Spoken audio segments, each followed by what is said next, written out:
Hello everyone and welcome back to a brand new episode of my true crime podcast, The True Crime Cocktail Hour. My name is Holly and I'll be your personal bartender tonight. No matter whether you had an amazing week or a kettle with the toaster in the bathtub kind of week, the weekend is ahead of us and you're in the right place. So I'll be mixing us a little after work cocktail now.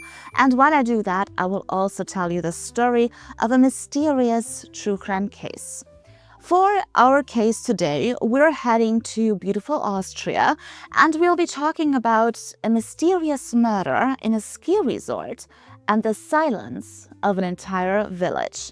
So sit back and relax, I'll get everything ready and then we will open up case file number 100, Death at the Ski Lift. Oh, before I forget, just really quick, a small warning, today's case will make your blood boil.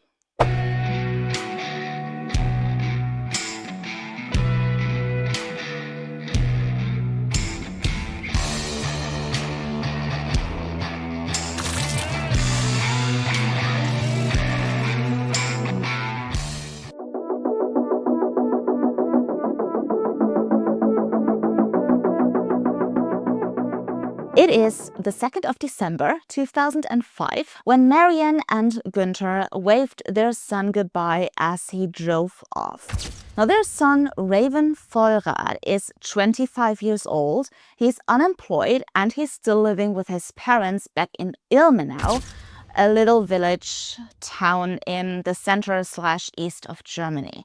So we don't judge, but things have been standing a little still lately. But just a couple of weeks earlier, Raven's good friend Michael told him all about how he went to the north of Austria every winter to work there as some sort of a seasonal worker. And he had this job at the ski lift, and now he was telling Raven all about it, and everything that he was saying just sounded lovely.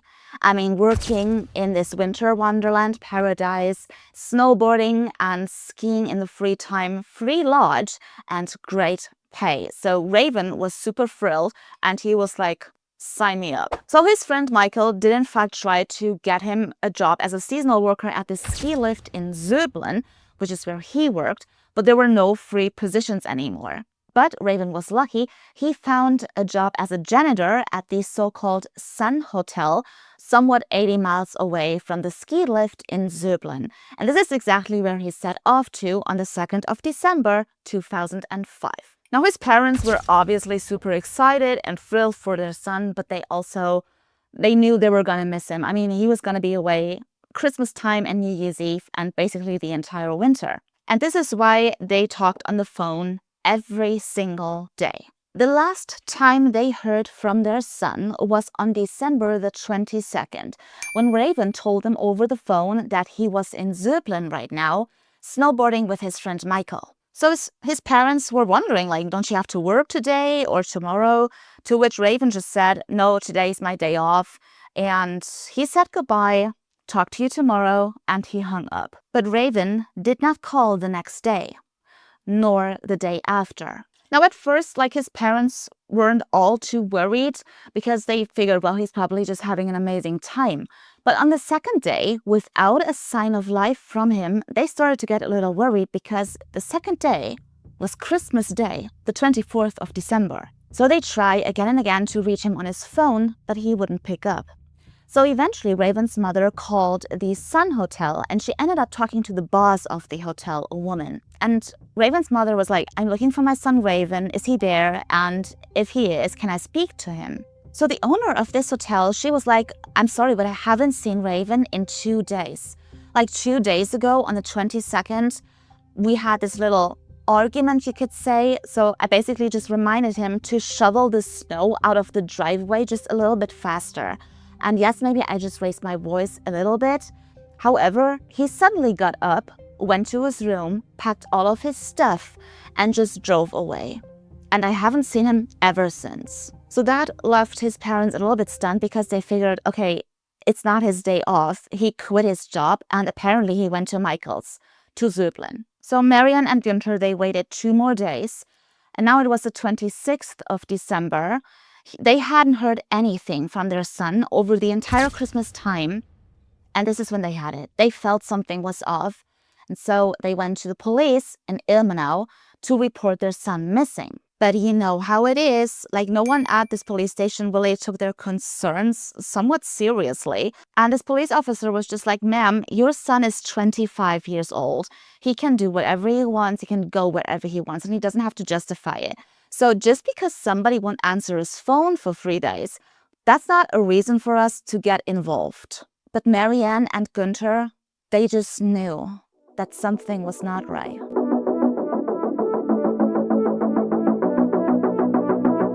So 2 more days go by. It's now the 28th of December. Still no sign of life. And so Marianne and Günther contacted the police in Zöblen and had them search for the car, which was actually registered to Marianne. Less than half an hour went by when their phone rang. And on the other end of the line was a police officer, and he told them that the car had been found unlocked in the parking lot of the ski lift in Zöblen, and that in the meantime they had it towed to like a workshop near the German border, and that it was ready for pickup. So Marianne and Günther, they drive to this workshop and they searched the car in hopes of finding any clues about his whereabouts. But when they did, they were somewhat shocked by the mess inside. I mean, all of Raven's clothes were just scattered throughout the entire car, including a single sock without the counterpart. And then there was this little Christmas package that Marianne had given to her son Raven before he drove off. And the content of this package was just spilled over the passenger seat. And on top of that, they found their son's wallet in the car, including his ID, his bank card, and his driver's license. So that was enough for the two of them to drive to the responsible police station in Austria and again ask for a missing persons report to be filed. They were also hoping that maybe someone had heard from Raven in the meantime, that there were some clues. But when they got to this police station, they had to realize that no one had actually been looking for their son. And this police officer, bored out of his mind, he was just like, well, I guess your son is just working of the books somewhere and he'll be back after the holidays. Without his ID, his clothes, or his driver's license? I don't think so. So they asked, well, isn't it at all possible that he maybe had a skiing or snowboarding accident? I mean, did you at least alert mountain rescue? Because what if he's just lying in the snow somewhere injured? To which this police officer just said, well, if that was the case, we would have found him already. And now it's too late anyway.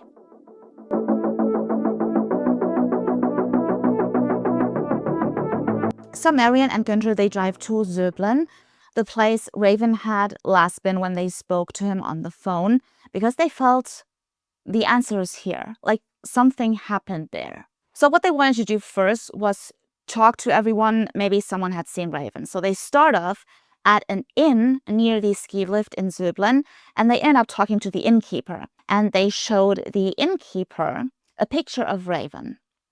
And the innkeeper actually recognized Raven, and he told his parents that he was staying in the staff house in Zöblen at the ski lift together with Michael and his mother, who also worked there during the holiday season. But then he also said that on Christmas Day, early morning, he heard a lot of noises coming from the staff house, and that someone drove away at like 5 a.m. in the morning. Now, the wife of this innkeeper, she overheard the entire conversation, and she was like a little bit rude or reserved, but she also said that she heard the noise coming out of this house, and that to her, it sounded like someone was having an argument. So next on the list of the people they wanted to talk to was the ski lift operator, Michael's boss, and he was just a lovely man and he really wanted to help. But the only thing he could really say was that he had last seen Raven on December the 22nd, when Raven came up to him to again ask for a job at the ski lift, even though he actually knew that there were no free positions. But he really liked Raven. He made a good first impression, and things happened really crazy with the tourists and everything, so he could really use an extra pair of helping hands, and so he gave Raven a job at the ski lift. And he told him, your first shift is on the 24th of December, and if you want, Next year, you can work for me in Switzerland at my wood wholesale if you want. So Raven was just super excited and thankful for this opportunity. And he promised to be there on the 24th for his first shift. But he never showed up. So finally, the parents wanted to talk to Michael himself, and they find him at the ski lift, smoking one cigarette after the other. But he too says that he doesn't know where Raven is. So Michael told them that Raven appeared in Zöblen after quitting his job and that he had invited him to stay with him in his room. And so Raven slept on a mattress right in front of his bed at the staff house. But suddenly, like on Christmas morning, 5 a.m. or something, Michael said that he was half awoken by Raven suddenly packing up all of his stuff. And he just left without a word and drove away. And Michael was also like, you know what, my mother, she was sleeping next door. She can actually confirm this. I would advise you to ask her herself, but she's in a hospital right now. So this leaves Marion and Günther a little bit stunned. Why does Michael think that Raven drove away in his own car?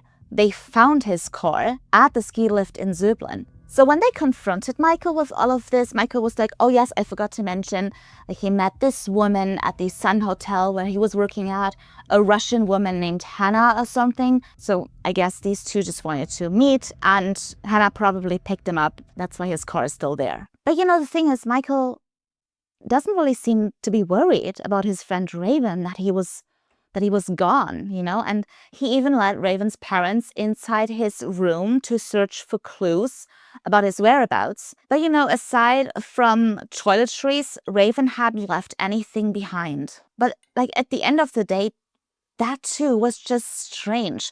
Why would he meet with a woman and take everything but his toiletries?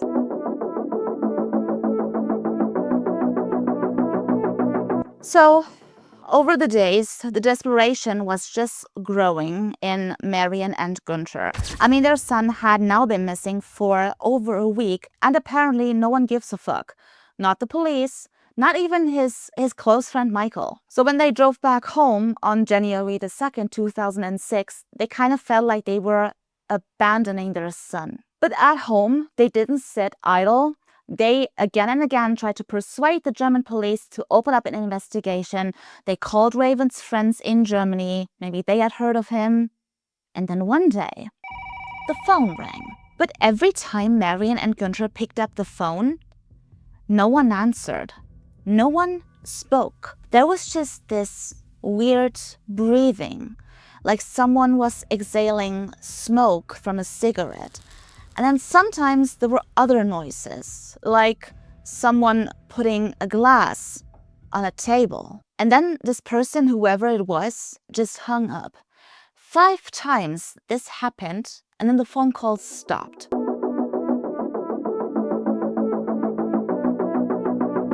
So by March 2006, Raven's father, Günther, he just couldn't take it anymore, man. He was just so fed up with the German police and the Austrian police, and that no one wanted to help them find their son. And so one day, I guess on impulse, he just got in his car and he went to Zöblen to do a little bit of investigating by himself. But he quickly realized that the people in the village by that point knew who he was and why he was there.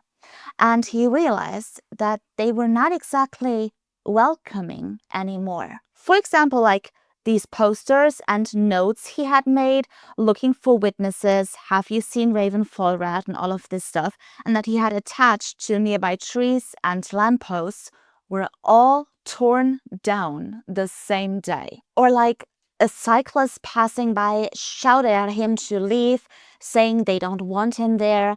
And when the police learned of Günther's small-scale investigation, Günther was summoned to the police station. And once the doors were closed, like the police officers all of a sudden started to go berserk on him, saying that he was to stop stirring people up and that he was just bringing unrest into the village and that he should maybe think about his own family and if there had been an argument or why else would his son be gone. So Günther, like, he figured quite quickly why these people were treating him this way and why apparently no one was interested in finding his son. You know, A missing seasonal worker is just bad for business, babe. You know, it brings unrest and chaos into Winter Wonderland, and it will probably scare tourists away. Can't let that happen.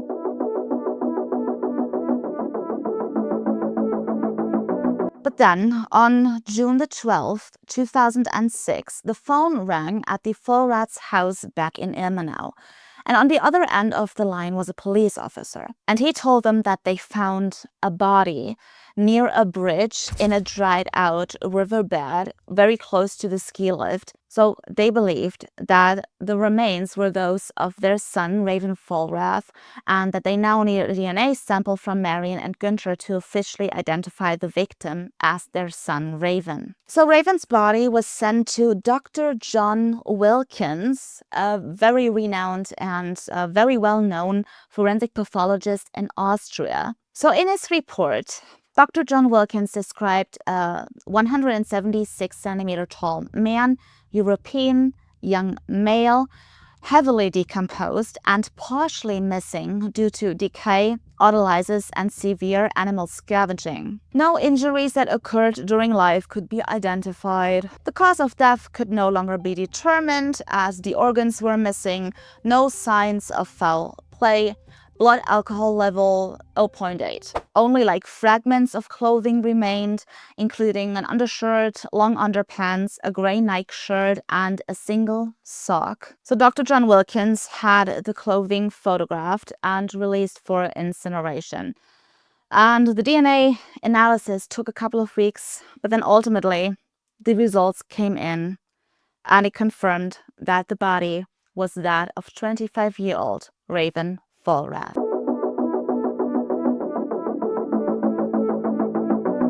So on September the 19th, 2006, the final police report on the death of Raven Vollrath was completed. So according to the police, Raven Vollrath left the staff house on Christmas Day, 5 a.m. in the morning, drunk out of his mind, okay? So apparently he wanted to sleep someplace else, which is why he took the mattress with him. So this bridge that is located 1.5 miles from the staff house is easily reachable on foot. And when he got there, he apparently sought shelter from the damp and the cold and unfortunately eventually froze to death. And so for the authorities, the case was thus closed. But Raven's parents refused to take this baseless explanation for their son's death. So back in Austria, at the police station, Raven's parents asked the police officers to show them the site where Raven's body was found. And much to their surprise, no one wanted to. So instead, they had to listen to stuff like, you know, you should be lucky we found your son's body in the first place. We never find the others. And just so you know, comes the next thunderstorm, the last pile of bones and dust that your son was would have been washed away anyway. And this is when Raven's father couldn't hold it together anymore, rightfully so. And he really tore these police officers a new one. And just when he threatened them with legal consequences, did they agree to show them the site where their son's body had been found. So back at this riverbed where Raven had been found, it was just Günther, Marion, and one police officer. So Günther and Marion, they are just standing at this dried out riverbed and they're just staring at it. And they're like, okay, I'm sorry, but there's no way that Raven placed himself in there. No one would. So get this, Raven's father turns around to the police officer and he's like, sir, I'm sorry, but somebody else must have placed him there. No one in their right mind would seek shelter in that icy place. To which the police officer just replied, sir, you really watch too many crime shows.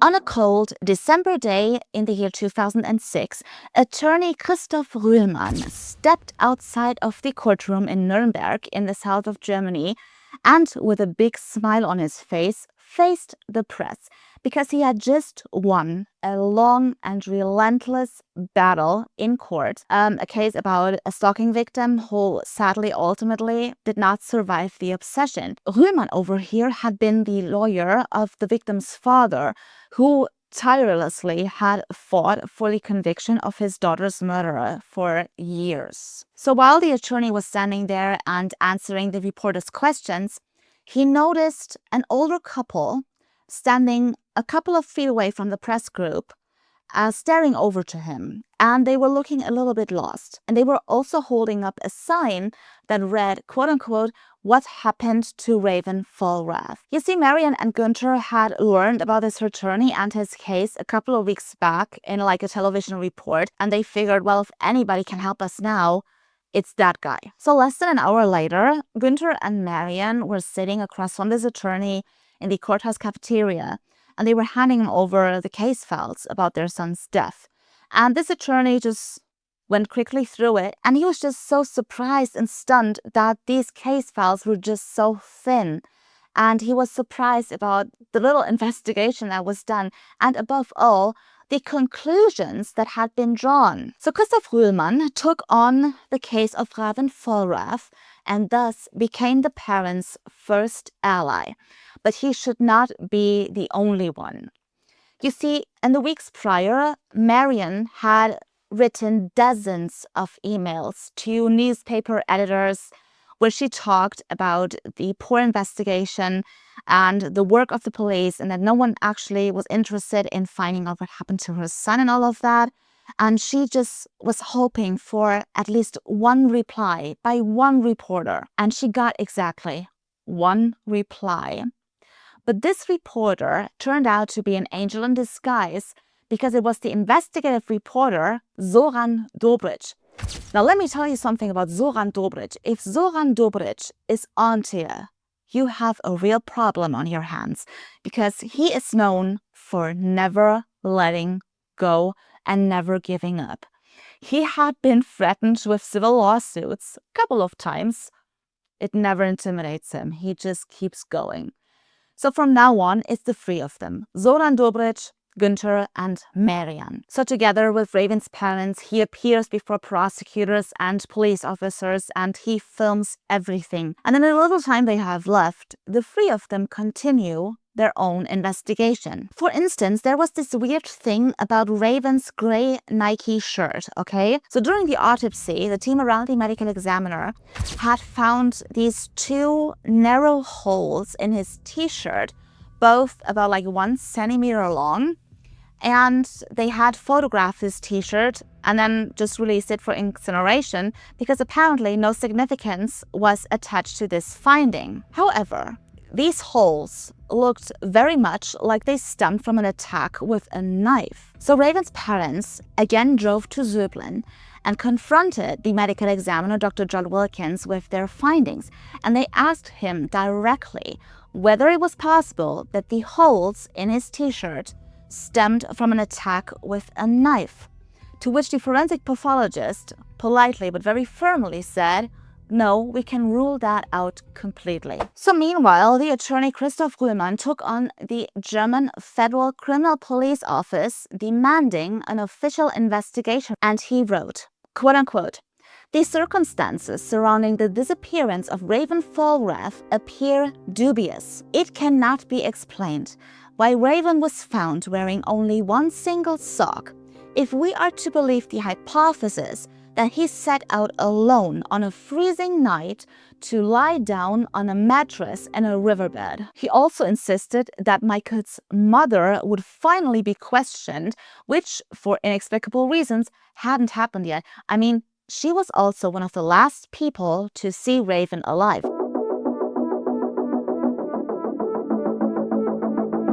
And then, in February of 2008, more than 2 years after Raven's disappearance, the case was reopened and Michael's mother was questioned. At first, like, she told the same story as her son Michael.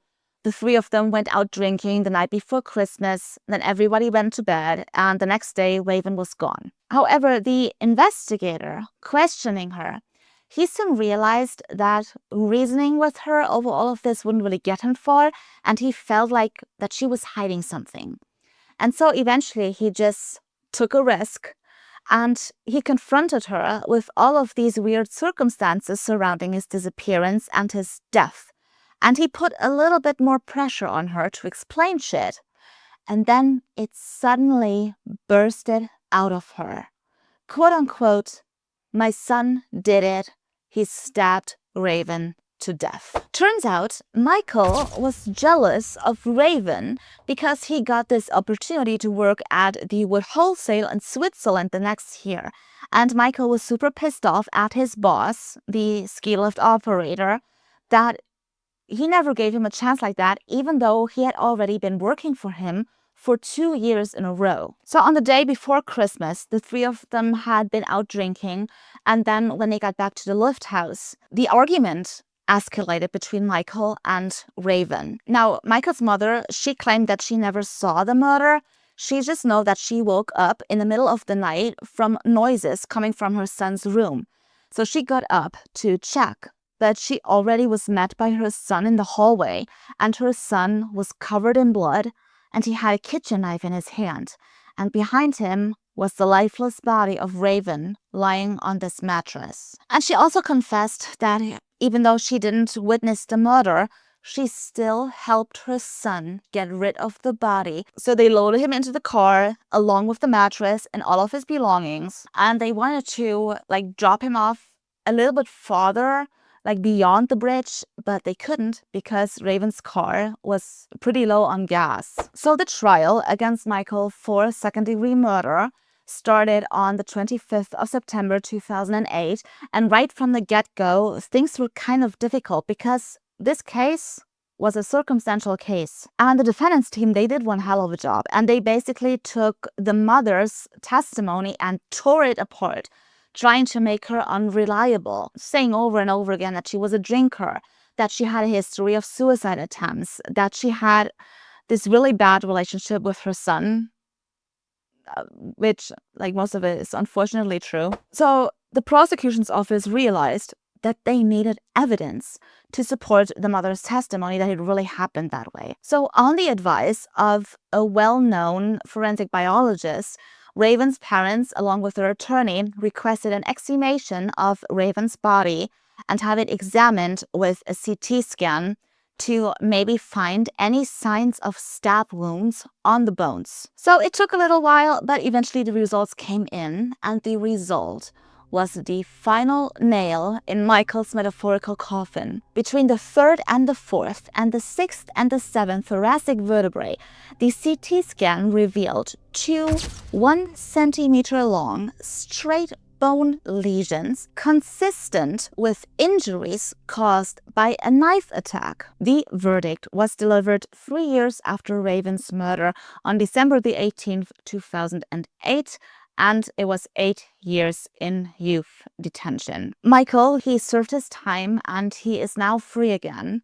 And thus end 3 years of hope, struggle, despair, and just waiting for justice for Raven's parents. They never received an explanation or an apology from Michael, the murderer, nor from the police. And with that, we close case file number 100, death at the ski lift. Thank you so much for hanging out with me. I really hope you enjoyed this video. If you did, please consider subscribing to this channel. It really means a lot to me. You can give this video a thumbs up, or you can leave your comments and thoughts about this case down below. I read every single one. And yeah, thank you so much for joining me again. And if you don't have any plans Friday in 2 weeks, I hope you will join me again for another cocktail and obviously another mysterious true crime case. And for our next case, we'll be heading to New Zealand and we'll be talking about spies. So I'm really looking forward to that. Until then, have a lovely weekend. Try to relax a little bit. Kiss. Mwah. And I'll see you then.